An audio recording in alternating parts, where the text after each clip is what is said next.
Good morning, dear student. In last video, we see the practice set 5.1.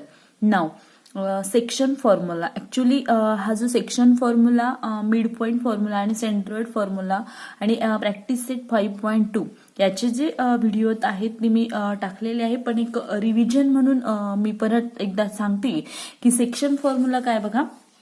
Section formula, आता ही जी figure आहे या फिगरमध्ये point P on segment A B, हा जो point P आहे हा कुठे आहे, segment A B in X Y plane, आणि ही divide segment A B in the ratio एम/n. मग हा जो पॉइंट पी आहे तो काय ह्या ए बी सेगमेंटला डिव्हाइड करतो कुठल्या रेशोमध्ये, m/n मध्ये. मग आता ह्या ए पॉइंटचे कोऑर्डिनेट्स आहे x1 y1, बी पॉइंटचे आहे x2 y2 आणि पी पॉइंटचे कोऑर्डिनेट्स आहे x अँड y. बरोबर. मग आता इथून काय केलंय की ही जी आहे ए आणि सी हा पॉइंट जॉईन केलेला आहे, ही सेगमेंट जॉईन केलेली आहे. Okay, next segment PQ and segment BD perpendicular to x axis. Therefore, C into bracket x1 0 and Q into bracket x 0 and D into bracket x2 0. मग याचे जे आहे जे C, Q आणि D हे यांचा y कोऑर्डिनेट काय आहे, 0 0 आहे आणि त्याचा x कोऑर्डिनेट काय आहे, x1 x आणि x2. बरोबर. मग segment AB is parallel to segment PQ is parallel to segment BD. ह्या AB त्याच्यानंतर PQ and AC, PQ and BD by the property of intercepts of three parallel line. He property आहे AP upon BP is equal to CQ upon QD is equal to M upon N. म्हणजे यांचा जो ratio आहे तो किती आहे, M upon N. मग C आणि Q हे डिस्टन्स काय, C आणि Q ह्या पॉइंट मधलं डिस्टन्स काय आहे, y coordinate minus x coordinate म्हणजे x मायनस x1. मग CQ चं डिस्टन्स किती आलं, x मायनस x1 आणि नंतर QD चं डिस्टन्स काय आलं, x2 मायनस x. बरोबर, x2 मायनस x. मग आता इथे व्हॅल्यू टाकली मी CQची आणि QDची, मग काय मिळेल मला, x minus x1 upon x2 minus x is equal to m upon n.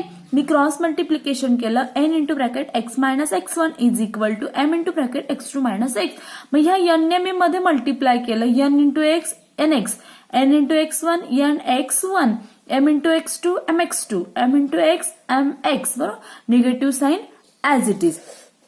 मग आता मी काय केलं की हा जो मायनस आहे हा ह्या साईडला घेऊन आले, म्हणजे हा मायनस mx इकडे जाताना काय होईल, plus mx nx as it is राहील. हा मायनस nx1 हा इकडे जाताना काय होईल, प्लस. बरोबर. मग आता मी काय केलं की ही mx आणि nx ह्या लाईक टर्म आहे म्हणून मी एका साईडला आणल्या, nx1 आणि nx1 आणि mx2 ह्या एक साईडला घेऊन गेले मी. ह्या लाईक टर्म नाहीये पण एक साईडला घेऊन गेले मी. मग आता याच्यातनं मी हा कॉमन काय आहे x, तो कॉमन काढला, x इंटू ब्रॅकेट मग काय राहील रिमेनिंग m प्लस n आणि mx2 प्लस nx1. याच्यातनं काहीच कॉमन निघणार नाही कारण ह्या लाईक टर्म नाहीये. मला व्हॅल्यू कसली काढायची, एक्सची. मग हा x me as it is इथे ठेवला, हा m प्लस n याला मल्टिप्लाय इकडे जाताना काय होईल, डिवाइड. बरोबर. मग मला काय मिळेल, एक्सची value mx2 plus nx1, x is equal to mx2 plus nx1 upon m plus n. Similarly तुम्हाला y ची पण व्हॅल्यू मिळेल. कधी मिळेल y ची व्हॅल्यू, जेव्हा तुम्ही perpendicular from point A P and B ला हे जे परपेंडिक्युलर ड्रॉ कराल ते कुठे करायचे, y ऍक्सिसला. आधी कुठे केलं तर आपण x ऍक्सिसला. असं जेव्हा करेल तेव्हा तुम्हाला y ची व्हॅल्यू मिळेल my2 plus ny1 upon m plus n. Therefore, the coordinates of point which divides the line segment joining the points a into bracket x1 y1 and b into bracket x2 y2 in the ratio m/n are given by. मग काय मिळाले की mx2 plus nx1 upon m plus n, my2 plus ny1 upon m plus n. हे काय झालं, त्याचे coordinate. बरोबर. Same तुम्हाला मिड पॉइंट फॉर्म्युला मिळतो की x1 plus x2 upon 2, y1 plus y2 upon 2 हा mid point formula. Last 9th स्टँडर्डला तुम्ही बघितला a plus b upon 2 mid point formula. Okay. या टॉपिकशी रिलेटेड सॉल्ड एक्झाम्पल आहे, solved example first and second. त्यातलं फर्स्ट सॉल्व करून बघा तुम्ही, मी सेकंड सॉल्व सांगते. Find the coordinates of point P if P is the midpoint of line segment AB with A into bracket -4 2 and B into bracket 6 2. म्हणजे A ह्या पॉइंटचे coordinates दिलेत त्यांनी -4 आणि 2, B चे दिलेत 6 आणि 2.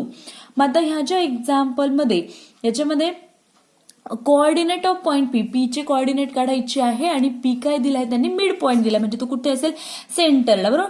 म्हणजे ए आणि बी हे काय असेल त्याचे एंड पॉईंट असतील, बरोबर. मग आता बघा -4 2 हा कसला ए चे पॉइंट्स आहे आणि मग मी ए चे कोऑर्डिनेट काय मानते की x1 y1 मानते, बी चे काय मानते x2 y2 मानते.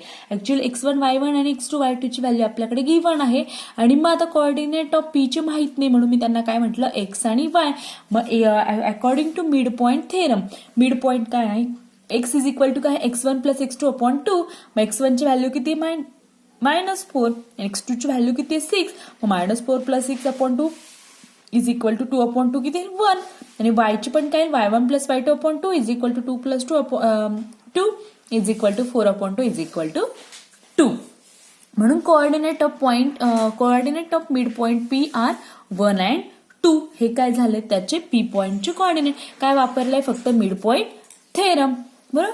मग आता बघा we know that medians of triangle are concurrent. The point of concurrence divides the median in the ratio 2:1. Next जो फॉर्म्युला आहे सेंट्रॉइड फॉर्म्युला, बरोबर. मग suppose the coordinate of vertices of triangle are given, then we will find the coordinates of the centroid of the triangle.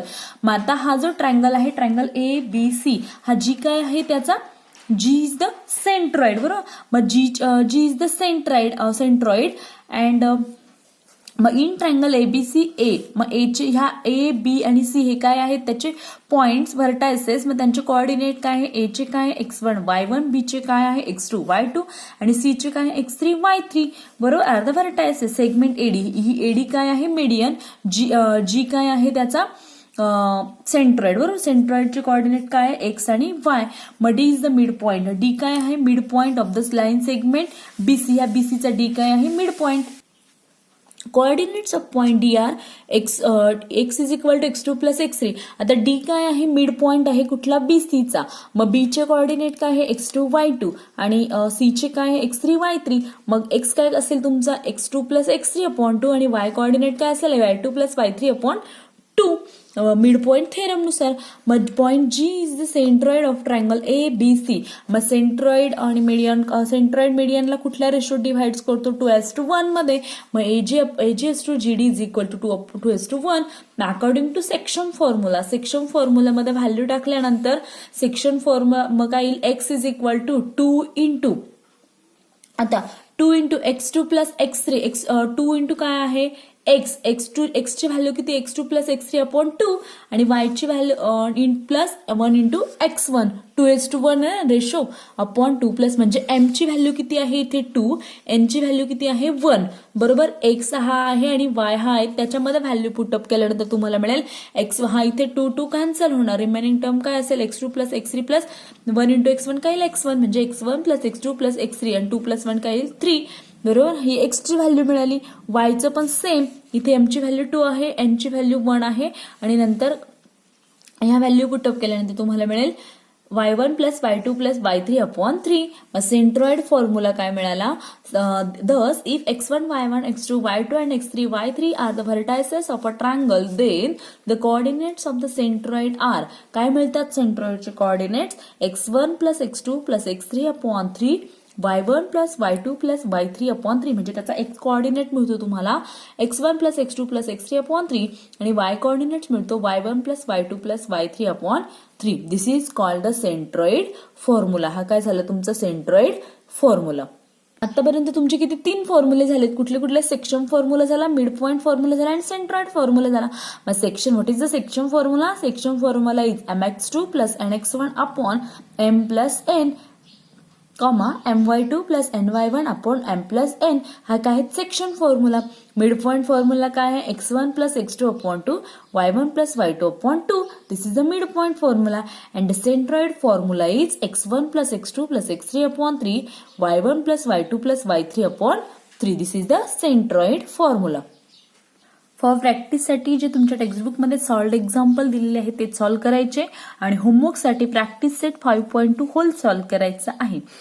त्यातले all example solve करायचे practice set 5.2. Okay. Whole practice set जो 5.2 आहे तो तिघं फॉर्म्युलांवर depend आहे. Section formula, mid point formula आणि centroid formula. Value टाकायच्या आन्सर काढायचे. ओके. त्याच्यानंतरचा जो पार्ट आहे slope of line.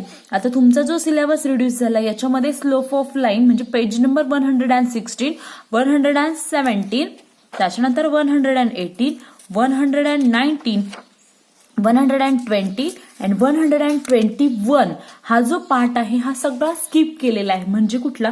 Practice set 5.3 hole skip केलेला आहे. त्याच्यामधले ते एक्झाम्पल आहे 6, 7 and 8 हे पण स्किप केलेले आहे. त्याच्यानंतर प्रॉब्लेम सेट 5.